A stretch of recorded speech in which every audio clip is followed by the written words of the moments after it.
Welcome to Hope Natural Health, the podcast inspiring you to be your best version.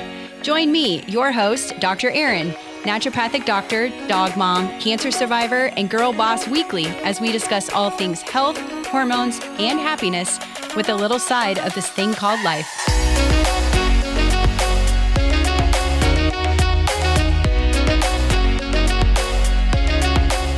We are back for another brand new episode this week. Last week, we talked about skin health with a special guest, Natalie Bevins. So go back and take a listen to that because we gave a lot of good juicy nuggets about taking care of your skin. And now let's dive into this week's episode. So what's the deal with this lab-grown meat? It's a little bit of a controversial topic and a little bit of one that makes some people sick. So I wanted to take this week to chat a little bit about it. It was actually really interesting for me to do research on this, and there's two companies, Good Meat and Upside Foods, that the USDA just approved to sell, quote, chicken that's cultivated in a lab rather than coming from a live animal. So these companies begin with stem cells that are taken from the chicken, and then they grow them with nutrients in a bioreactor. They now call this cell-cultured chicken. So I didn't really do much research on Upside Foods. I went to town on Good Meat's website and learned a lot of information. It's really fascinating. So I'm curious to hear what your thoughts are about this and if you would try it if it comes out. But Good Meat's slogan is real meat made without tearing down a forest or taking a life. They produce the meat in a sterile, controlled environment from a single cell, removing the slaughter from the process and nearly eliminating the risk of foodborne illness. So the process starts by sourcing. They source the best cells from chickens and cows and painlessly extract the cells from an egg or a living animal. They then examine the cells and choose the ones that are most likely to produce the healthiest, most delicious, and sustainable meat. Now, I'm not sure, but I don't know how you can determine if the cell is most likely the healthiest, but that's how they figure out which is going to produce the most delicious and sustainable meat. The cells are then immortalized, which means they can continue to divide to produce meat indefinitely. The process then starts in a bioreactor or a cultivator, which essentially is a vessel similar to a beer fermenting tank. This cultivator provides the energy and warmth that's needed for the growth, so these cells can continue to divide.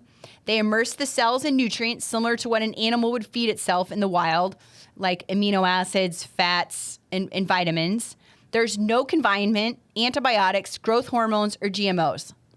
What's interesting is the ingredients that's found in this growth medium. So they get sugar from corn, or the glucose comes from corn and sugar. Protein they get from soy, pea, wheat, and yeast. The only ingredient I'm a fan of there is pea.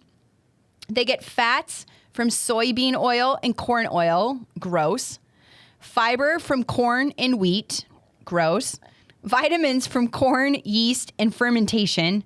And then the minerals from natural ores and all of the above mentioned. So what I want to know is, I guess this is technically not gluten-free if you are celiac or avoiding gluten, because the protein can come from wheat, the fiber comes from wheat, and then you've got all of these other oils. Like I just did an episode on seed oils, episode 110, so go back and take a look at that.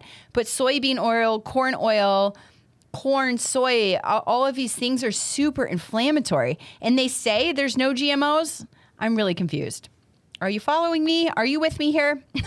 The cells then grow and divide naturally within the cultivator, creating this good meat. They don't spend resources to grow feathers or bones, nor do they expend energy on foraging or feeding. So in about 4 to 6 weeks, they can then harvest this good meat from the cultivator. Because they only grow the meat they eat, there are no animal byproducts, and since there is no slaughter, there's no risk of fecal contamination or pathogens like E. coli.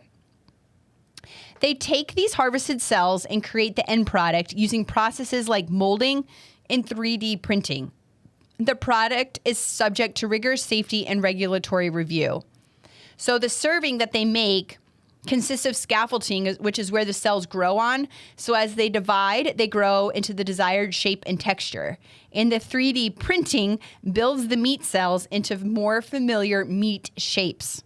So that's how they get it to look like a chicken. The cooking is done by extrusion cooking, which uses temperature differences and pressure gradients to create a more fibrous, meaty texture, and finally molding to prepare it for us to cook. So they report that there's about 14 grams of protein per serving, which I'm not entirely sure how much a serving is. I know that about 4 ounces of chicken or raw chicken is about 35 grams of protein. So that's about half of what we're getting. So I'm not sure how much in ounces. They didn't declare that on the website. And then there's the essential amino acids. It also says it's high in B vitamins and produced in an antibiotic-free environment. Whew. So does this sound tasty to you? I'm wondering if it really produces the same nutrients as real meat. Can it be digested the same way as real meat or maybe cause more digestive problems? And then I'm wondering if it can trigger food reactions or even allergies, like some people are sensitive to poultry. So lab-grown chicken will be sold in restaurants first, I guess apparently starting in San Francisco and Washington, D.C.